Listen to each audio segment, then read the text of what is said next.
ನಮಸ್ಕಾರ ವೀಕ್ಷಕರೇ, Khushi's healthy kitchen and information ಚಾನೆಲ್ಗೆ ನಿಮ್ಮೆಲ್ಲರಿಗೂ ಆಧಾರದ ಸ್ವಾಗತ. ಇವತ್ತಿನ ಎಪಿಸೋಡ್ನಲ್ಲಿ ನಮ್ಮ ದೇಹದಲ್ಲಿ ಶೇಖರಣೆಯಾಗುವ ಟಾಕ್ಸಿನ್ ಅಂದ್ರೆ ಏನು ಮತ್ತು ಅದು ನಮ್ಮ ದೇಹದಲ್ಲಿ ಹೇಗೆ ಶೇಖರಣೆಯಾಗುತ್ತೆ ಅನ್ನೋದರ ಬಗ್ಗೆ ತಿಳ್ಕೊಳ್ಳೋಣ. ಹಾಗೂ ಅದನ್ನ ನಮ್ಮ ದೇಹದಿಂದ ಡಿಟಾಕ್ಸಿನ್ ಮಾಡುವುದು ಹೇಗೆ ಅಂತ ಕೂಡ ಈ ಎಪಿಸೋಡ್ನಲ್ಲಿ ನಾನು ತಿಳಿಸ್ಕೊಡ್ತಾ ಇದ್ದೀನಿ. ಅದಕ್ಕಿಂತ ಮುಂಚೆ ಯಾರೆಲ್ಲ ನಮ್ಮ ಚಾನಲ್ ಅನ್ನ ಸಬ್ಸ್ಕ್ರೈಬ್ ಮಾಡ್ಕೊಂಡಿಲ್ಲ, ದಯವಿಟ್ಟು ಈ ಕೂಡಲೇ ಚಾನಲ್ ಅನ್ನ ಸಬ್ಸ್ಕ್ರೈಬ್ ಮಾಡ್ಕೊಳ್ಳಿ. ಹಾಗೆ ನೋಟಿಫಿಕೇಶನ್ಗಾಗಿ ಬೆಲ್ ಐಕಾನ್ ಅನ್ನ ಪ್ರೆಸ್ ಮಾಡಿ. ವೀಕ್ಷಕರೇ, ನಮ್ಮ ದೇಹದಲ್ಲಿ ಅನಗತ್ಯ ಅಥವಾ ಹಾನಿಕಾರಕ ತತ್ವಗಳು ಅಂದ್ರೆ ಟಾಕ್ಸಿನ್ ಸೇರ್ತಾ ಇರ್ತವೆ. ಅದನ್ನ ನಮ್ಮ ಕಿಡ್ನಿ, ಲಿವರ್, ಚರ್ಮ ಮತ್ತು ನಮ್ಮ ಡೈಜೆಸ್ಟಿವ್ ಸಿಸ್ಟಮ್ ಅಂದ್ರೆ ಪಚನ ಕ್ರಿಯೆ ಟಾಕ್ಸಿನ್ಗಳನ್ನ ಹೊರಹಾಕಲು ಮೂಲಕೋಶಗಳು. ಆದರೆ ಇಲ್ಲಿ ಒಂದು ಬಹುಮುಖ್ಯ ಕಾರಣ, ನಮ್ಮ ದೇಹದಲ್ಲಿ ಯಥೇಚ್ಛವಾಗಿ ಟಾಕ್ಸಿನ್ ಸೇರಲು ನಾವು ಸೇವಿಸುವ ಅಸಹಜ ಆಹಾರ ಸೇವನೆ, ಕೀಟನಾಶಕ ಹೆಚ್ಚಾಗಿರುವ ಆಹಾರ, ಪ್ಲಾಸ್ಟಿಕ್ ಬಳಕೆ ಅಂದ್ರೆ ಪ್ಲಾಸ್ಟಿಕ್ ವಾಟರ್ ಬಾಟಲ್, ಪ್ಲಾಸ್ಟಿಕ್ನಲ್ಲಿ ಶೇಖರಿಸಿದ ಆಹಾರವನ್ನ ಸೇವಿಸುವುದರಿಂದ ಕೂಡ ಟಾಕ್ಸಿನ್ ನಮ್ಮ ಬಾಡಿಯಲ್ಲಿ ಸೇರುತ್ತೆ. ಕಲುಷಿತ ವಾತಾವರಣ, ಜಂಕ್ ಫುಡ್ ಮತ್ತು ಹೆಚ್ಚಿನ ಸಕ್ಕರೆ ನಮ್ಮ ದೇಹದಲ್ಲಿ ಸೇರಿಕೊಳ್ಳೋದ್ರಿಂದ ಕೂಡ ಟಾಕ್ಸಿನ್ ನಮ್ಮ ಬಾಡಿಯಲ್ಲಿ ಶೇಖರಣೆಯಾಗಲು ಬಹುಮುಖ್ಯ ಕಾರಣವಾಗುತ್ತೆ. ಹಾಗಾದ್ರೆ ಟಾಕ್ಸಿನ್ ನಮ್ಮ ದೇಹದಲ್ಲಿ ಹೆಚ್ಚಾದ್ರೆ ಏನೆಲ್ಲ ಪ್ರಾಬ್ಲಮ್ಗಳು ಬರುತ್ತೆ? ಬಹುಮುಖ್ಯವಾಗಿ ಕಾನ್ಸ್ಟಿಪೇಷನ್ ಅಂದ್ರೆ ಹೊಟ್ಟೆ ನೋವು, ಇಂಡೈಜೆಷನ್ ಪ್ರಾಬ್ಲಮ್ಗಳು ಹೆಚ್ಚಾಗುತ್ತೆ. ನಮ್ಮ ಚರ್ಮ ಡಲ್ ಸ್ಕಿನ್ ಆಗೋದು, ಮೊಡವೆಗಳು ಹೆಚ್ಚಾಗೋದು, ಮತ್ತೆ ಯಾವಾಗಲೂ ಸುಸ್ತು, ವೀಕ್ನೆಸ್, ನೆನಪಿನ ಶಕ್ತಿ ಕಮ್ಮಿ ಆಗುವುದು, ಹೊಟ್ಟೆ ಊದಿಕೊಳ್ಳುವಂತಹ ಅನುಭವ, ತೂಕ ಹೆಚ್ಚಾಗುವುದು, ಕಿಡ್ನಿ ಮತ್ತು ಲಿವರ್ ಸಮಸ್ಯೆಗಳನ್ನು ಕೂಡ ಕಾಣಿಸಿಕೊಳ್ಳುತ್ತೆ. ನೋಡಿದ್ರಲ್ಲ ವೀಕ್ಷಕರೇ, ಟಾಕ್ಸಿನ್ ನಮ್ಮ ದೇಹದಲ್ಲಿ ಹೆಚ್ಚಾದ್ರೆ ಎಷ್ಟೆಲ್ಲ ಸಮಸ್ಯೆಗಳು ನಮ್ಮ ದೇಹದಲ್ಲಿ ಕಾಣಿಸ್ಕೊಳ್ತವೆ ಅಂತ. ಬನ್ನಿ ವೀಕ್ಷಕರೇ, ಹಾಗಿದ್ರೆ ಈ ಸಮಸ್ಯೆಗೆ ಪರಿಹಾರ ಏನು ಅದನ್ನು ಕೂಡ ನೋಡೋಣ. ನಮ್ಮ ದೇಹವನ್ನ ನೈಸರ್ಗಿಕವಾಗಿ ಡಿಟಾಕ್ಸಿನ್ ಮಾಡಬಹುದು. ದಿನಕ್ಕೆ 3ರಿಂದ 4 ಲೀಟರ್ ನೀರನ್ನ ಕುಡಿಬೇಕು. ಬೆಳಗ್ಗೆ ಎದ್ದು ಬಿಸಿ ನೀರಿನ ಸೇವನೆ, ಇದರಿಂದ ನೀವು ಮಾಡುವ ಮೂತ್ರದಿಂದ ಟಾಕ್ಸಿನ್ ಆಚೆ ಹೋಗುತ್ತೆ. ಹಣ್ಣುಗಳು, ತರಕಾರಿಗಳು, ಅದರಲ್ಲೂ ಪಪ್ಪಾಯ, ಅನಾನಸ್, ಆಪಲ್, ಬೀಟ್ರೂಟ್, ಕ್ಯಾರೆಟ್ಗಳನ್ನ ಹೆಚ್ಚಾಗಿ ಸೇವಿಸಿ. ನಿಮ್ಮ ದೇಹಕ್ಕೆ ನಾರಿನಾಂಶ ಸೇರಿದಷ್ಟು ನೀವು ಮಲವನ್ನು ಅಂದರೆ ಬಾತ್ರೂಮ್ ಹೋಗೋದಕ್ಕೆ ಸರಾಗವಾಗತ್ತೆ. ಇದರಿಂದ ಟಾಕ್ಸಿನ್ ಕೂಡ ಮಲದ ಮುಖಾಂತರ ಆಚೆ ಹೋಗುತ್ತೆ.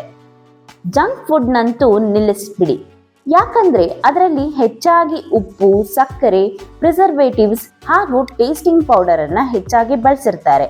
ಅದು ನಿಮ್ಮ ಬಾಯಿಗೆ ಮಾತ್ರ ರುಚಿ, ನಿಮ್ಮ ದೇಹಕ್ಕೆ ಹಾನಿಯನ್ನ ಉಂಟು ಮಾಡುತ್ತೆ. ಯೋಗ, ಧ್ಯಾನ ಅಥವಾ ವ್ಯಾಯಾಮ ಪ್ರತಿದಿನ ನಿಮ್ಮ ಜೀವನದಲ್ಲಿ ಅಳವಡಿಸಿಕೊಳ್ಬೇಕು. ಇದು ನೀವು ಹೆಚ್ಚಾಗಿ ಬೆವರಲು ಸಹಾಯ ಮಾಡುತ್ತೆ. ಹಾಗೂ ಆ ಬೆವರಿನ ಮುಖಾಂತರ ಟಾಕ್ಸಿನ್ ಹೋಗೋದಕ್ಕೆ ಕೂಡ ದಾರಿ ಮಾಡಿಕೊಳ್ಳುತ್ತೆ. ಸರಿಯಾದ ನಿದ್ರೆ ಅಂದ್ರೆ 7ರಿಂದ 8 ಗಂಟೆ ನಿದ್ರೆ ಮಾಡಬೇಕು. ಸ್ಟ್ರೆಸ್ ಅನ್ನ ಕಮ್ಮಿ ಮಾಡ್ಕೊಳ್ಳಿ. ಇದೆಲ್ಲದರಿಂದ ನಿಮ್ಮ ದೇಹದಲ್ಲಿರುವ ಟಾಕ್ಸಿನ್ಗಳನ್ನ ನೈಸರ್ಗಿಕವಾಗಿ ಆಚೆ ಬರೋದಕ್ಕೆ ಸಹಾಯ ಮಾಡುತ್ತೆ.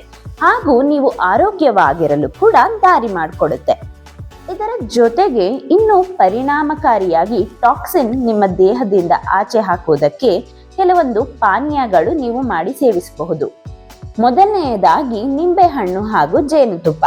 1 ಗ್ಲಾಸ್ ಬಿಸಿ ನೀರಿಗೆ ಅರ್ಧ ನಿಂಬೆ ರಸ ಹಾಕಿ ಹಾಗೂ 1 ಟೀ ಸ್ಪೂನ್ ಜೇನುತುಪ್ಪವನ್ನ ಸೇರಿಸಿ ಖಾಲಿ ಹೊಟ್ಟೆಯಲ್ಲಿ ಸೇವಿಸಿ.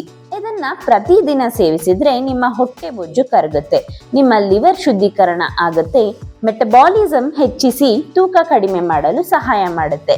ಇದರ ಜೊತೆಗೆ ಟಾಕ್ಸಿನ್ ಕೂಡ ಆಚೆ ಹೋಗೋದಕ್ಕೆ ಸಹಾಯ ಮಾಡುತ್ತೆ. 2ನೇದಾಗಿ ಗ್ರೀನ್ ಟೀ ಅಥವಾ ಡಿಟಾಕ್ಸಿಕ್ ಡ್ರಿಂಕ್ ಅಂತ ಕೂಡ ಕರೀತಾರೆ. ಇದನ್ನ ನೀವು 1 ಗ್ಲಾಸ್ ನೀರನ್ನ ಕುದಿಸಿ ಅದಕ್ಕೆ ಗ್ರೀನ್ ಟೀ ಪೌಡರ್ ಅಥವಾ ಬ್ಯಾಗ್ ಕೂಡ ಸಿಗುತ್ತೆ. ಅದನ್ನ 5 ನಿಮಿಷ ಬಿಡಿ ಬಿಸಿನೀರಿನಲ್ಲಿ ಹಾಕಿ, ನಂತರ ಅದನ್ನ ಸೇವಿಸಿ. ಇದನ್ನ ನೀವು ಬೆಳಿಗ್ಗೆ ಅಥವಾ ಸಂಜೆ ಕೂಡ ಸೇವಿಸಬಹುದು. ಇದರಿಂದ ನಿಮ್ಮ ಬಾಡಿಯಲ್ಲಿ ಆಂಟಿ ಆಕ್ಸಿಡೆಂಟ್ ಹೆಚ್ಚಾಗುತ್ತೆ ಹಾಗೂ ನಿಮ್ಮ ದೇಹವನ್ನ ಶುದ್ಧಗೊಳಿಸಲು ಸಹಾಯ ಮಾಡುತ್ತೆ. ಕೊಬ್ಬು ಕರಗಿಸಲು ಕೂಡ ಹೆಲ್ಪ್ ಮಾಡುತ್ತೆ ಹಾಗೂ ನಿಮ್ಮ ದೇಹಕ್ಕೆ ಒಂದು ಚೈತನ್ಯ ಕೊಡೋದಕ್ಕೆ ಕೂಡ ಇದು ತುಂಬಾನೇ ಸಹಾಯ ಮಾಡುತ್ತೆ. 3ನೇಯದಾಗಿ ಸೌತೆಕಾಯಿ ಹಾಗೂ ಪುದೀನ ನೀರು. ಇದಕ್ಕೆ ನೀವು 1 ಲೀಟರ್ ನೀರು ತಗೊಳ್ಳಿ, 5ರಿಂದ 6 ಪೀಸ್ ಸೌತೆಕಾಯಿಯನ್ನ ಅದರಲ್ಲಿ ಸೇರಿಸಿ, 7ರಿಂದ 8 ಪುದೀನ ಎಲೆಗಳನ್ನು ಕೂಡ ಸೇರಿಸಿ. ಇದನ್ನ 5ರಿಂದ 6 ಗಂಟೆ ಬಿಡಿ. ನಂತರ ದಿನಪೂರ್ತಿ ಇದನ್ನ ಕುಡಿಬಹುದು. ಇದು ನಿಮ್ಮ ದೇಹವನ್ನ ತಂಪಾಗಿಡಲು ಸಹಾಯ ಮಾಡುತ್ತೆ.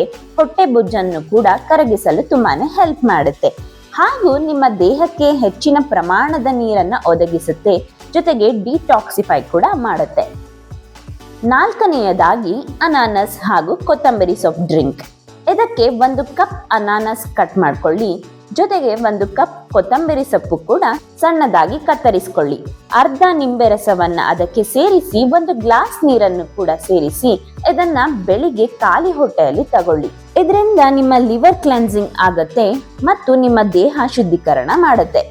ಹೊಟ್ಟೆ ನೋವು, ಅಜೀರ್ಣ ಸಮಸ್ಯೆ ಎಲ್ಲ ಕೂಡ ಕಮ್ಮಿ ಮಾಡೋದಕ್ಕೆ ಇದು ತುಂಬಾನೇ ಸಹಾಯ ಮಾಡುತ್ತೆ. ಹಾಗೂ ನಿಮ್ಮ ದೇಹದ ತೂಕ ಕಡಿಮೆ ಮಾಡಲು ಕೂಡ ಅತಿ ಮುಖ್ಯ ಪಾತ್ರ ವಹಿಸುತ್ತೆ. ನೋಡಿದ್ರಲ್ಲ ವೀಕ್ಷಕರೇ, ಈ 4 ಪವರ್ಫುಲ್ ಡ್ರಿಂಕ್ಸ್ ನಿಮ್ಮ ದೇಹವನ್ನ ಶುದ್ಧೀಕರಣ ಮಾಡಲು ಹಾಗೂ ತೂಕ ಕಡಿಮೆ ಮಾಡಲು, ಮೆಟಬಾಲಿಸಮ್ ಸುಧಾರಿಸಲು ಹಾಗೂ ನಿಮ್ಮ ಚರ್ಮದ ಹೊಳಪು ಹೆಚ್ಚಿಸಲು ಎಲ್ಲದಕ್ಕೂ ಸಹಾಯ ಮಾಡುತ್ತೆ ಅಂತ. ನೀವು ಇದರಲ್ಲಿ ಯಾವ ಡ್ರಿಂಕ್ ಟ್ರೈ ಮಾಡಿದ್ದೀರಾ ಅಥವಾ ಯಾವ ಡ್ರಿಂಕ್ ಮೊದಲಿಗೆ ಟ್ರೈ ಮಾಡೋಣ ಅನ್ಸುತ್ತೆ ಅಂತ ಕಾಮೆಂಟ್ ಮಾಡಿ ನಮಗೆ ತಿಳಿಸಿ. ಈ ಮಾಹಿತಿ ನಿಮಗೆ ಉಪಯುಕ್ತವಾಗಿದ್ರೆ ಒಂದು ಲೈಕ್ ಮಾಡೋದನ್ನ ಮರಿಬೇಡಿ. ಹಾಗೆ ಹೆಲ್ದಿ ಫುಡ್ ತಿನ್ನಿ, ಹೆಲ್ದಿ ಆಗಿರಿ ಅಂತ ಹೇಳ್ತಾ ಮುಂದಿನ ಮತ್ತೊಂದು ವಿಡಿಯೋದೊಂದಿಗೆ ನಿಮ್ಮನ್ನ ಭೇಟಿಯಾಗ್ತೀನಿ. ಅಲ್ಲಿವರೆಗೂ ಧನ್ಯವಾದಗಳು. ಇದೇ ರೀತಿ ಮತ್ತಷ್ಟು ಹೆಲ್ದಿ ಫುಡ್ ಹಾಗೂ ಹೆಲ್ದಿ ಇನ್ಫಾರ್ಮೇಶನ್ಗಾಗಿ ನಮ್ಮ ಚಾನೆಲ್ ಅನ್ನ ತಪ್ಪದೆ ಈ ಕೂಡಲೇ ಸಬ್ಸ್ಕ್ರೈಬ್ ಮಾಡಿ.